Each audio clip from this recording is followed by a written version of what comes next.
Our next speaker is again from Infineon, Tim Blackmore, who's a senior verification engineer, also based in Bristol.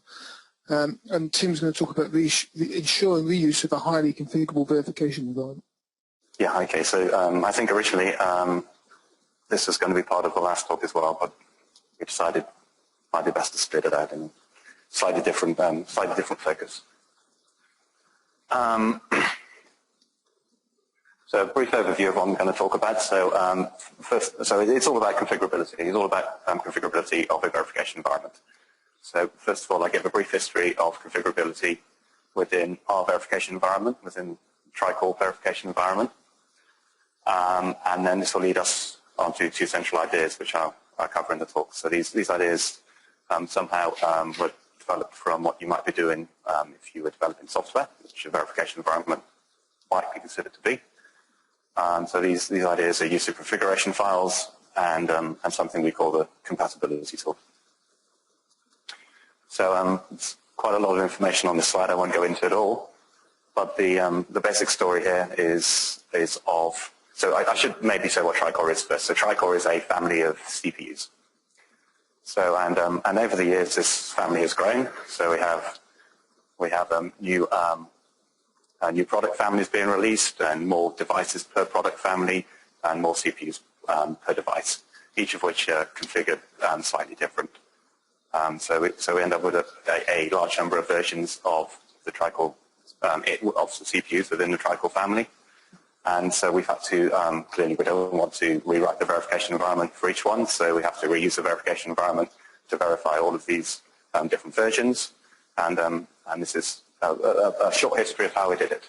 So our first attempt was basically to start writing some CPU specific code within the test bench, or within the verification environment, more general than the test bench.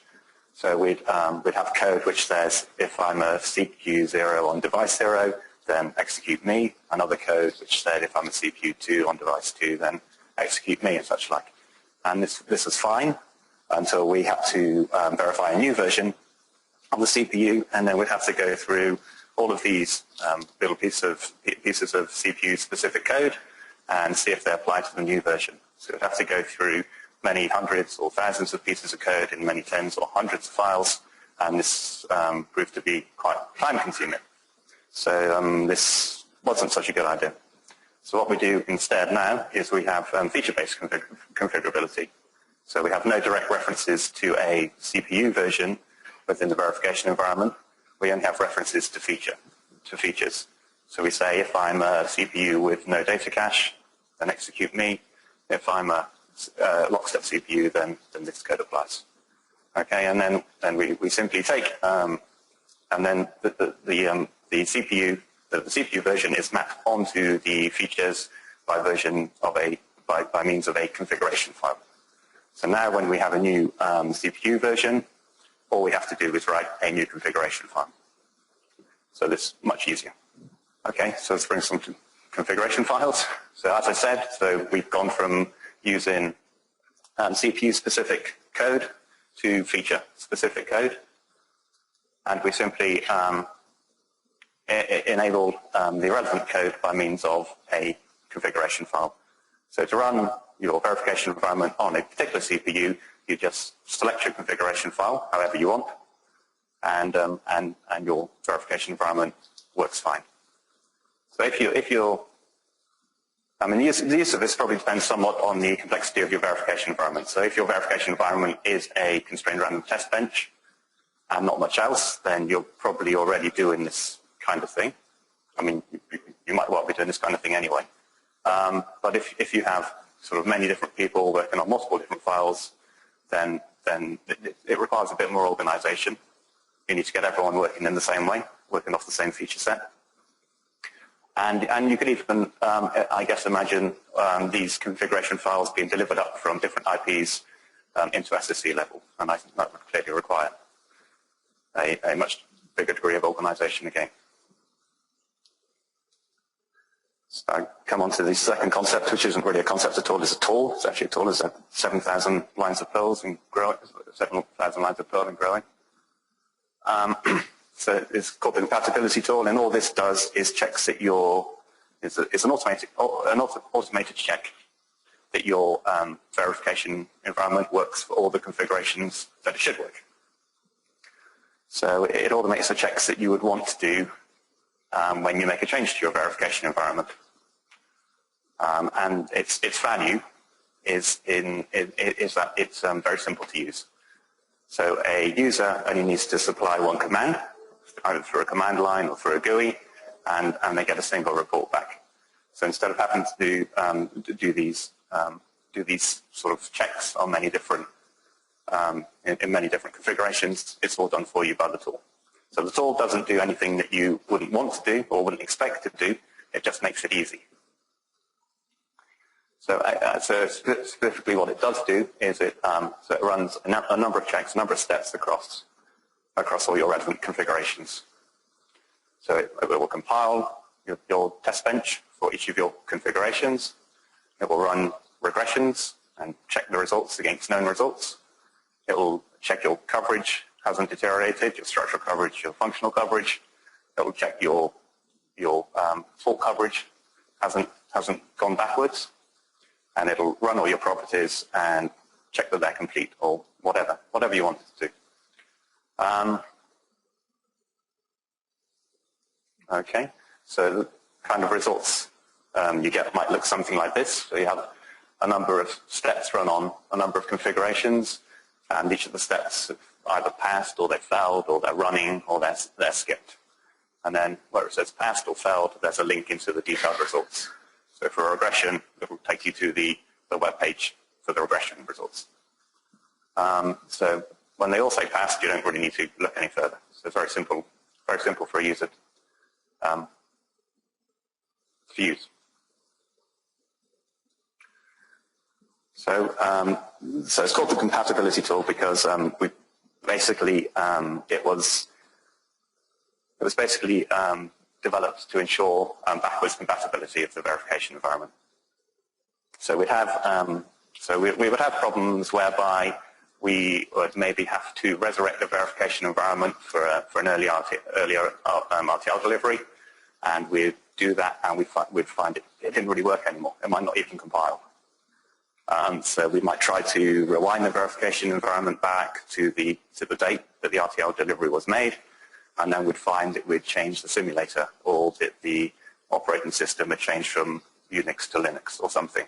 And it would take maybe days or weeks to get this old RTL delivery up and running in your verification environment, which when you're trying to do things in a hurry isn't too useful.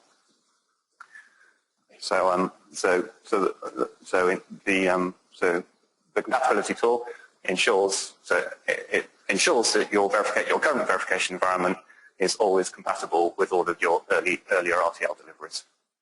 And not only does it ensure that you can compile and you can run your regressions, but it also ensures that you can sign off on your current with your current verification environment. It ensures that you get your structural coverage and your functional coverage and your fault coverage. And what we found was that over time, this stopped being true. We found that there were faults that we used to be able to detect that we could no longer detect. And when we analyzed this, we realized that what we'd actually done was introduce bugs in our verification environment that we hadn't really been aware of. And these are bugs that would have been quite difficult to find otherwise, and certainly wouldn't have been found until much later in projects. So this is here what I mean by forwards compatibility. So running these checks ensures that your future releases, the verification environment for your future releases is at least as good as it was for your past releases. I mean, hopefully it's better. Probably it's better. Probably you've made some improvements, but it's always going to be at least as good. So that was a nice little bonus, really, from developing this tool. So the third use model is slightly different because not only does it use the latest verification environment, it uses the latest design as well. So it isn't run on an RTL delivery, it's run on the current RTL. So if you're developing multiple configurations in parallel, this is useful. So if you make a change to the verification environment or a change to the design, you can simply set this running. So like I say, single command, single report back. So people actually do it, is the point. It's easy to use, so people actually do it. I mean, one thing I didn't say is also because it's scripted, it's become part of our regression flow. So even if people don't do it, it's done either on a nightly basis or more time-consuming checks over a weekend. So that means if bugs are introduced, we find them near to the point when they're introduced. We find them soon after they're introduced, and this makes it much easier to debug, to debug the issue, and also to fix it. Okay, so the tool proved to be rather more useful than we had envisaged it, but it also proved to be a bit more time-consuming to develop than we envisaged.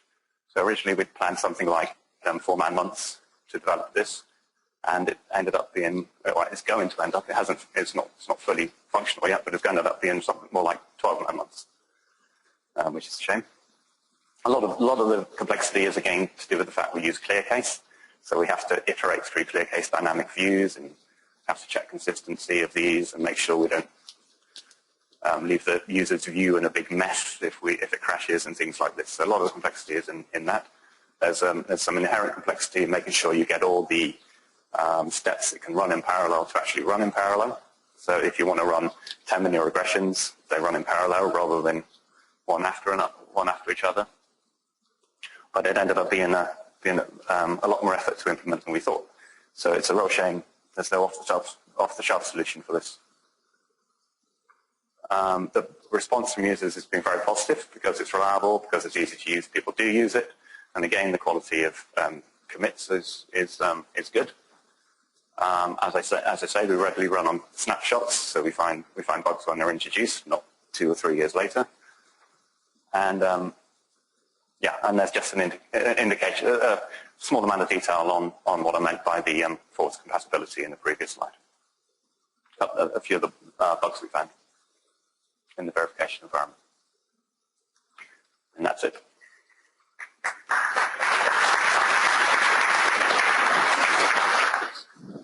Any questions for Tim on this? Alex?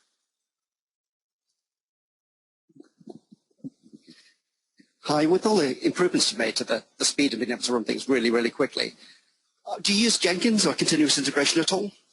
Sorry? Do you use Jenkins CI, a continuous integration tool? No. It would really, really suit your flow, I think. I mean, all the configurability you've got here and the ability to kick off something very, very quickly, I think you get a lot of benefit from it. It's very pretty as well. Yeah, okay. Well, okay. Let's talk about it. Just to be clear, Alex isn't a Jenkins salesman. And other continuous integration tools are available as well, I think. No, but I think Alex is right, and also from Mark's talk, continuous integration seems an obvious step. Yes. Okay. There's another question.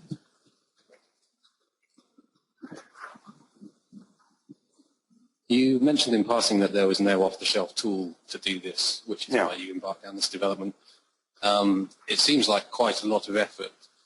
Are you sure that there's no off-the-shelf tool? Because I think, for example, we've been doing these kind of things using Jenkins.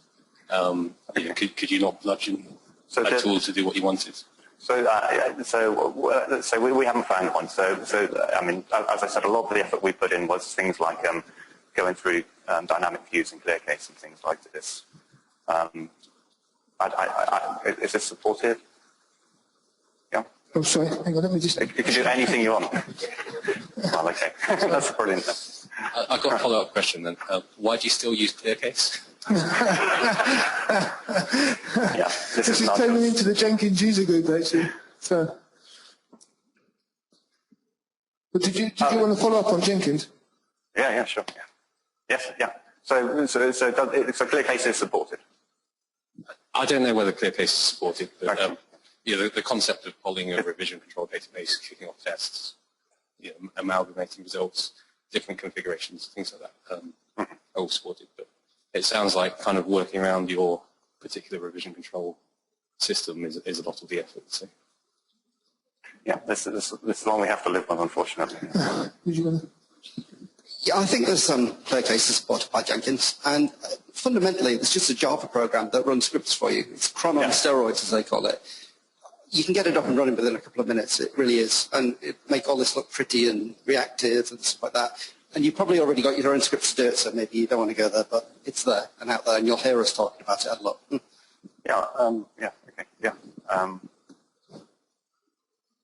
Any more? Okay, thanks, Tim.